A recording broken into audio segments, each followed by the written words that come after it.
We've gotten in the habit now of using molar mass as a conversion factor, where we changed moles of one thing into grams of something else, or grams into moles. And we've previously introduced molarity.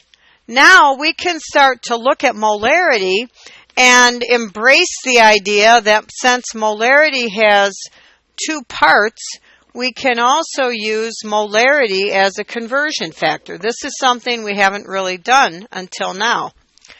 So we can do the same thing using molarity that we did with molar mass. How many milliliters of 0.5 molar HCl will be needed to neutralize 25 mils of 0.1 molar sodium hydroxide? Well, the first thing we do is look at the two reactants, and we know that we're doing neutralization. That's double replacement chemistry. So we write and balance an equation. HCl plus sodium hydroxide yields water plus sodium chloride. It's already balanced. It's all one-to-one stoichiometry. So now we're going to write down our conversion factors. We're asked about milliliters this time, not grams. And we know that 0.500 moles of HCl occupies 1 liter. But I know that 1 liter is 1,000 mils. So I'm going to go ahead and shortcut by writing it as 0.5 moles per 1,000 milliliters of HCl. And the reason I'm doing that is because I want my answer in milliliters. Are you all comfortable with me writing moles per 1,000 milliliters instead of moles per liter? It just saves time, right? We'll do the same thing with the sodium hydroxide. 0.1 moles of sodium hydroxide per 1,000 mils of sodium hydroxide. So now we're going to do this, but instead of starting with a molar mass, we'll start with the molarity flipped upside down because we want our answer in milliliters of HCl. So I start off 1,000 milliliters of hydrochloric acid contains 0.5 moles.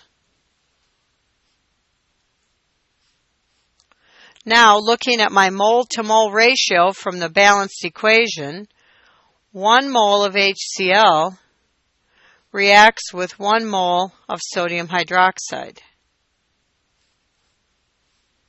So my moles of HCl cancel. Now I use my other factor.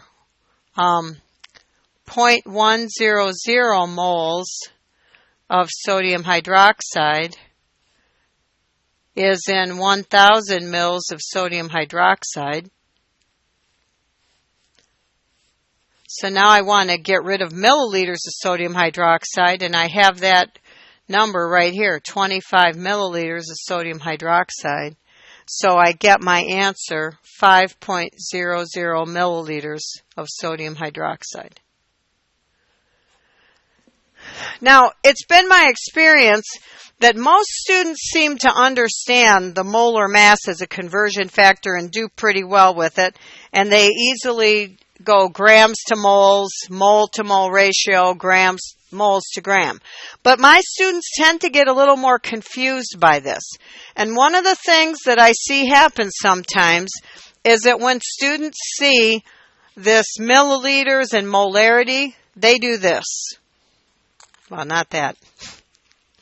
They do this.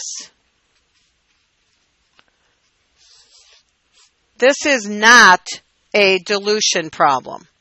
Okay, this is a stoichiometry problem, and this is not what you do.